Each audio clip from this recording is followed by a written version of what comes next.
5번째 참가자를 소개하겠습니다. 원광대학교 한의학과에 재학 중인 송찬미 학생입니다. 강의 주제는 청년의 시선에서 본 한반도 건강 공동체의 길입니다. 박수 부탁드립니다.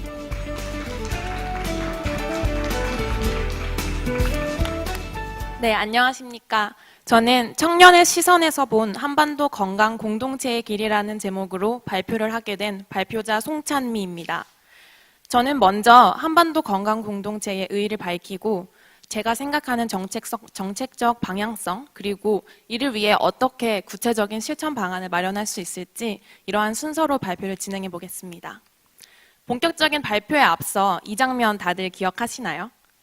네, 지난 4월 11년 만에 남북 정상회담이 판문점에서 이루어졌습니다. 그리고 이제 곧 9월에는 평양에서 세 번째 남북 정상회담이 열릴 예정이고요. 이러한 외교적 흐름 속에 다양한 분야의 문제들이 이슈로 제기되고 있습니다. 특히 정치, 군사와 같은 문제는 비단 우리나라만의 문제가 아니죠. 저는 이때 보건의료 분야의 문제도 이와 비슷한 중요성을 가지고 선제적으로 논의되어야 한다고 생각합니다. 그 이유는 두 가지입니다. 보건의료 분야의 문제는 양국 국민의 생명과 인간 존엄성과 직결된 문제이기 때문입니다. 그리고 두 번째로 이를 해결하기 위해서는 장기적인 관점에서 연구와 투자가 필요하기 때문입니다. 따라서 우리는 이제 한 발 앞서서 그리고 좀 더 상위의 목표를 향해서 노력해야 합니다. 그리고 저는 여기에 한반도 건강 공동체의 의의가 있다고 생각합니다.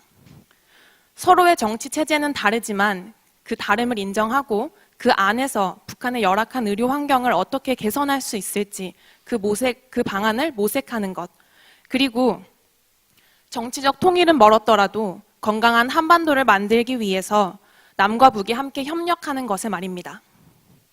그렇다면 지금 북한의 상황은 어떠한 걸까요? 이를 보시면 남과 북은 기대 수명이 10년 이상 차이가 납니다. 또한 모성 사망비, 아동 사망률, 그리고 결핵 발생률까지 집계된 것만 하더라도 북한이 우리나라에 비해 8배나 많습니다. 이처럼 절대적으로 열악한 환경 때문에 우리 정부는 그동안 백신과 같은 물적 지원을 주로 해온 것이 사실입니다. 물적 지원 굉장히 중요합니다. 하지만 한반도 건강 공동체라는 목표에 비추어 봤을 때에는 부족한 것이 사실입니다. 그 이유는 이러한 지원은 정치적 국면이 바뀔 때마다 언제든지 철회되거나 무기한 연장될 수 있는 특성을 지녔기 때문입니다. 이 표를 한번 보실까요?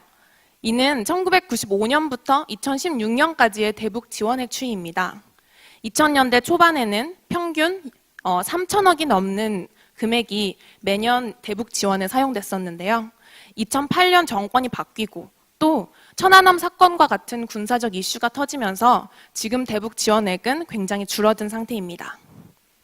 이는 우리에게 이제는 좀 다른 방식의 접근이 필요함을 시사합니다. 더 근본적이고 더 지속 가능한 방향성을 띈 정책을 새롭게 마련할 때입니다. 그리고 저는 이 정책의 방향성에 인프라와 교육, 이 두 가지가 키워드가 되어야 된다고 생각합니다. 여기서 인프라는 요컨대 의약품을 조달하는 것에 그치지 말고 약재 공장 자체를 설립하는 것처럼 스스로 생산 활동이 가능한 제반 시설을 구축하는 것을 의미합니다.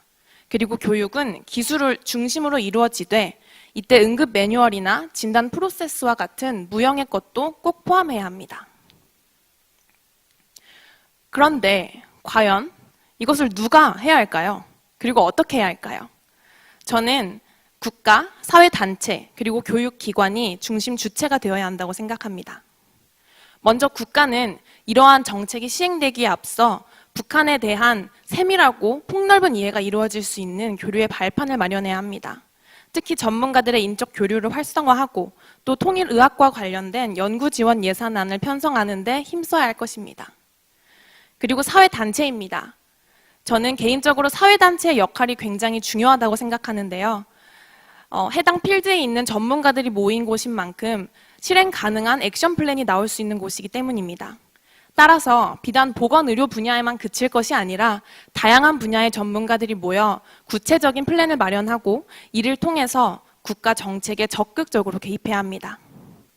또 이러한 플랜과 관련하여 좀 더 구체적으로는 양한방 협동 지원 플랜을 구축할 것을 제안합니다. 현재 북한은 현대의약품과 의료기기가 절대적으로 부족해서 많은 환자들이 1차적인 한방치료만 받고 돌아가는 경우가 허다합니다.